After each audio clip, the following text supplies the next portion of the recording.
Welcome to the Money to the Masses podcast, putting you in control of your finances. It's a good thing podcasts are free, as this one isn't worth a penny. Here are your hosts, Damien Fay and Andy Leakes. Now, Damien, before we get on with this week's podcast, you had something quickly to say about our sponsors. Yeah, we've got a new sponsor, Money Farm, and Money Farm are an online investment advisor and one of the biggest digital wealth management companies in Europe. So a big thank you to them for sponsoring the podcast. Now, Money Farm create portfolios to maximise long-term returns using ETFs to make incredibly cheap portfolios. And you even get the first £10,000 of your portfolio invested without any charge from Money Farm. And if you enter the code MTTM20K into the box when you sign up, you get the first £20,000 of your portfolio invested and run by moneyfarm.com without any charge. Great stuff. On with this week's show. Hello and welcome to episode 108 of the Money to the Masses podcast with your resident expert, me, Damien Fay, and alas, no Andy Leakes. Now, Andy is not going to be on the podcast this week, and this has only ever happened once before. Loyal listeners will remember Andy once got himself locked in a airtight chamber in the middle of the UK for the in the name of science previously. Unfortunately, it's not that interesting this time. Poor old Andy has got man flu, and he wanted to do the podcast, and I told him, no, Andy, you need to have a rest. So Andy will be back next week, as happy as ever, and hopefully feeling a lot better. But we need to keep the show on the road, as Andy knows, so I'm doing it alone this week. That doesn't mean it's going to be any worse. Hopefully the content is going to be just as good, and in fact, there's some really exciting stuff I'm going to talk about this week. Of course, there is the election, the US election. I couldn't do a podcast without talking about it. I don't try and date stamp these podcasts. I like to make them evergreen, but there will be something that is incredibly evergreen that comes from that. In fact, it's going to be the best or possibly the most important DIY investing tip you will ever learn. And that is courtesy of Donald Trump this week. So you can thank him, even if we all despise and loathe the man. And the other thing I'm going to do, I'm going to start with this topic. And this week I've been if you've been following me on social media, looking on Twitter, Instagram, you will have seen that I have been in Lisbon. Now, this wasn't a holiday or any kind of jolly. This was work.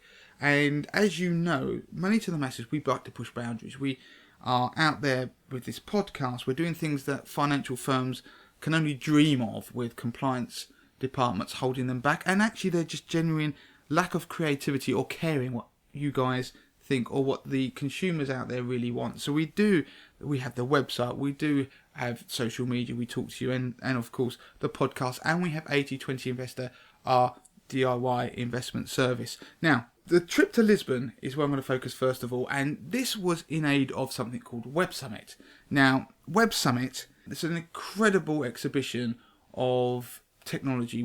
It's if you imagine 55,000 people, 55,000 entrepreneurs, tech geeks, geniuses, whatever you want to call them, converging on one place, and an exhibition centre that, if you imagine something like, if it's the NEC, if you're from the Midlands, or if you're down in Earls Court or whatever it is in London, if you imagine something that is even bigger than those, and it's got 55,000 attendees, thousands of companies, including some of the biggest, Facebook, Amazon, all going there and doing talks showing the latest technology.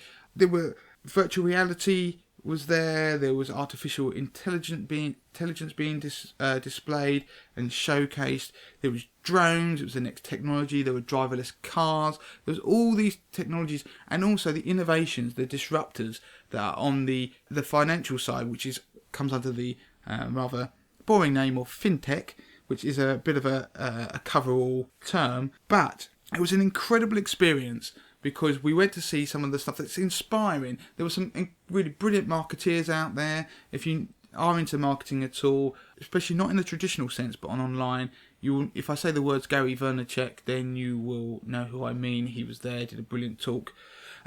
the point of it is, I want to bring you, distill down all these different sectors and areas of expertise, whether it's from cars, whether it's from retail, whether it's from space and people trying to put, incredibly, there is a company that's going to put a robot on the moon in 2017, so that's next year, for less than $7 million.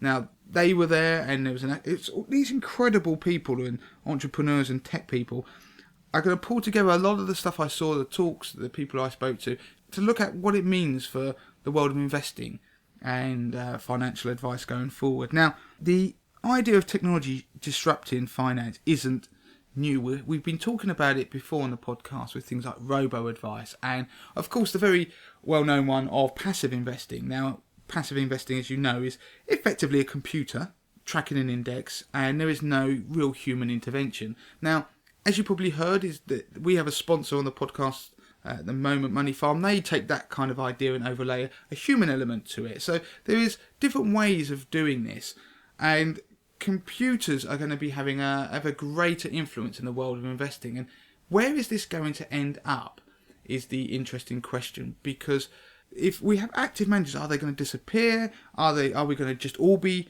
passive investing? Or what are the latest things that are coming out? Because there are some quite interesting social elements to investing that have just been pushed out by some of the names out there that you won't have heard about. Now, I'll come on to those.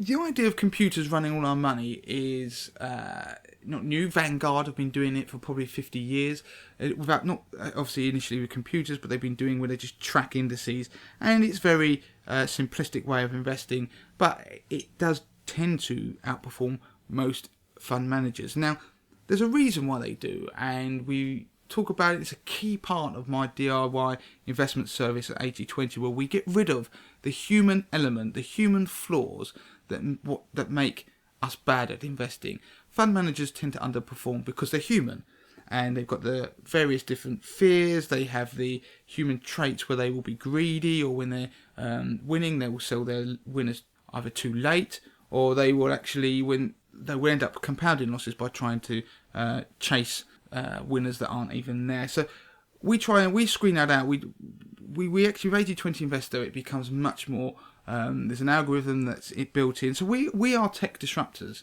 with what we do. And of course, there is a human overlay to what we do on 80/20 Investor, because I provide research and insights that help people make the most of their money. And we're getting some fantastic reviews for the content that I write as well, which is thank you to Mark, who was one of many who wrote in this week following my review of what's going to happen in the election.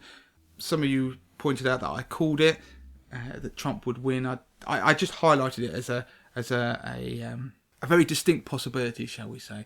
Right, the point I wanted to make about investing, the computers are very much involved at the moment with what we do, but they are inherently a problem in themselves, because as more money goes over to tracking the market, they actually start tracking themselves. And as we see with these flash crashes that occur, computers are incredibly fallible, because what they will do, there will be a very simple formula that will say if the market does X, then they will do Y. And they can become much more intelligent as we go forward with artificial intelligence that's evolving, that if we're going to have driverless cars, you think, well, if cars can drive and avoid risks, surely they can do it within investment markets and to make them even better than what they are now. Not just sort of track the market, but even beat the very few and the very best investment managers out there consistently. Now, the point is that computers are fallible, and artificial intelligence has not grown at the rate that people would expect it to, or what you think it is growing at. Now, I want to give you a really good example, because if you think that one day there is going to be a computer that's going to run everybody's money, then I don't think that's going to be the case. Certainly not for a long time yet, because how could we avoid those flash crashes? Now, what we would need is some kind of intelligence that goes in there to identify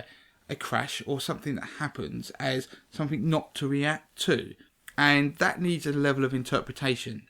Now, the guy at Facebook did a brilliant piece, and he was talking about the future of the internet, and one of the pieces he did was on artificial intelligence, because Facebook are pushing boundaries in that regard. It's among a few of the things that they're planning on doing, but they're pushing boundaries. Now, with artificial intelligence, people think it's actually further advanced than it is.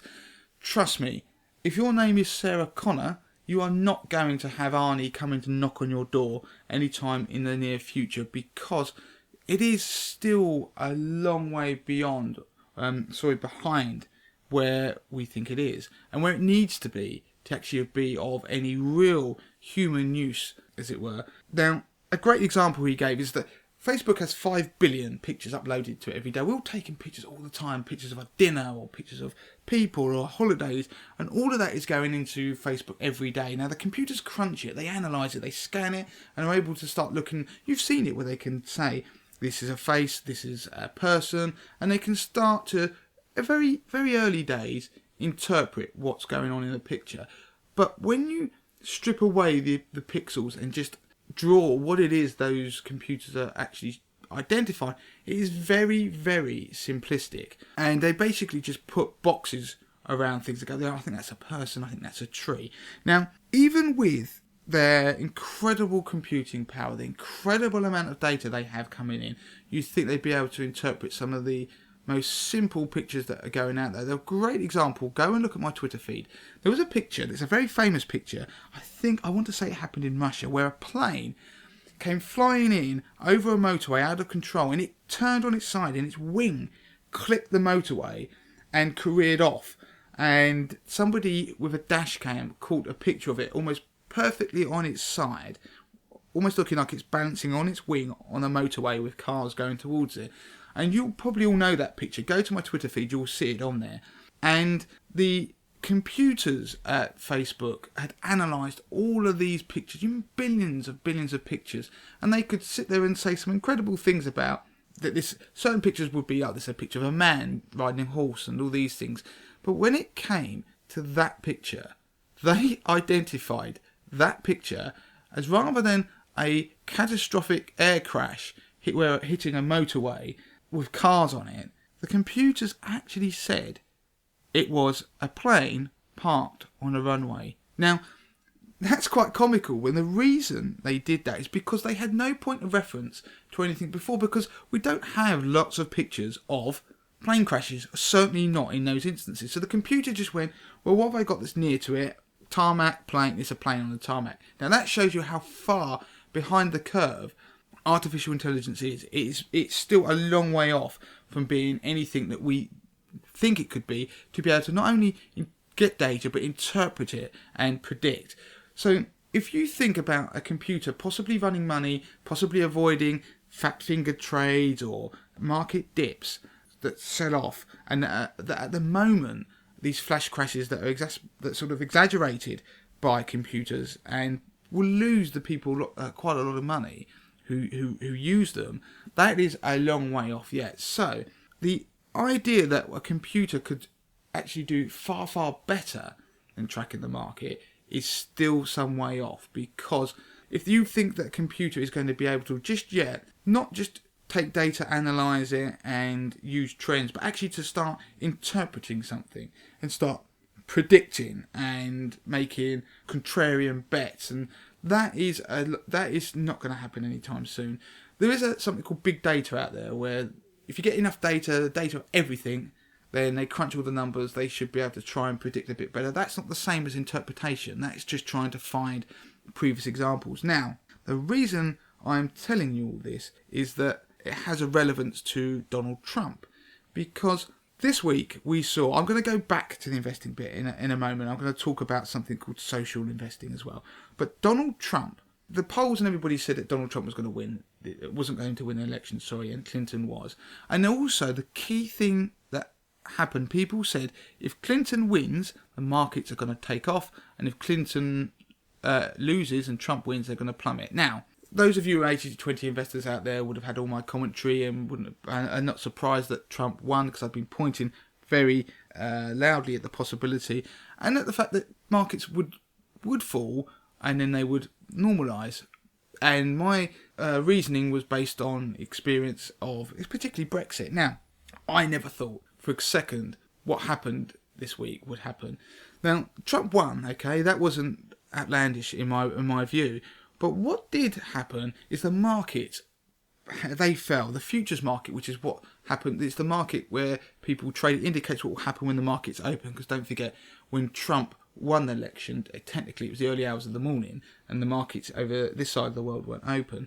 They plummeted 5%, but then they rebounded by the end of the day. Everybody thought the world was going to cave in, it was going to be Armageddon, and the markets would continue to fall through the floor. There were predictions of 10% falls, 20% falls if Trump won. The reality was, the markets looked like they were going to go down 5%, and when they did open, they were down, but by the end of the day, nearly all equity markets across that 24-hour period were up positively. And the US market was up over 1%, and since then has actually rallied. And the point is, there is nobody in the world who would have predicted that. And Donald Trump, for all his faults and the fact that we all wish he didn't win the US election, but that is democracy and that's what happens, Donald Trump has taught us a very valuable lesson. And it was a lesson that I was telling 80/20 investors a long time before, when we were actually in my commentaries around Brexit and before this election, is that when we were going into that election, and in any time in the future, you cannot predict the future. We can't, and that's okay. We can't predict what's going to happen with any certainty. But that's not the biggest problem. The biggest problem is that even if we could, we can't predict how markets will react. So if we had even predicted that Donald Trump would win, we couldn't predict how the markets would react afterwards, because in reality is nobody expected them to do what they've done. And actually a sort of an air of calm has descended upon things for now, I'm going to say, because I think what's happened is the market has never seen anything of the likes of Donald Trump before. Now, the sense of calm has descended, and maybe you couldn't have predicted that. So when you're going into an event, there's no point trying to predict what's going to happen, because even if you get it right, you can't predict what the market's going to do. And so trying to make trades over that period of time to try and exploit, I had people write to me saying, how can I exploit the US election? I just said, well, that's speculation, let's not do that. You're better off investing for the long term and taking a long term strategy, because that's what 80/20 investor is all about. And I always hold that viewpoint, and I hope those people listened, because it's not because I'm saying that I know better than everybody else. I understand that lesson, that we don't know everything. We can't predict the future, but more importantly, even if we could, we can't predict how other human beings are going to react to that environment. The fear, the greed, or whatever it is, you can't predict it. So this is the flaw we have with artificial intelligence and computers going forward. Human behaviour is very hard to predict, and we have artificial intelligence that is so far from where we need it to be. We are always likely to get fund managers who will outperform. We're going to get guys who do. We do. That's why 80/20 investor works, because we're able to identify those guys and ride those trends and pick the ones that do, because there are, okay, most people don't, but that's because of the fear of losing their jobs.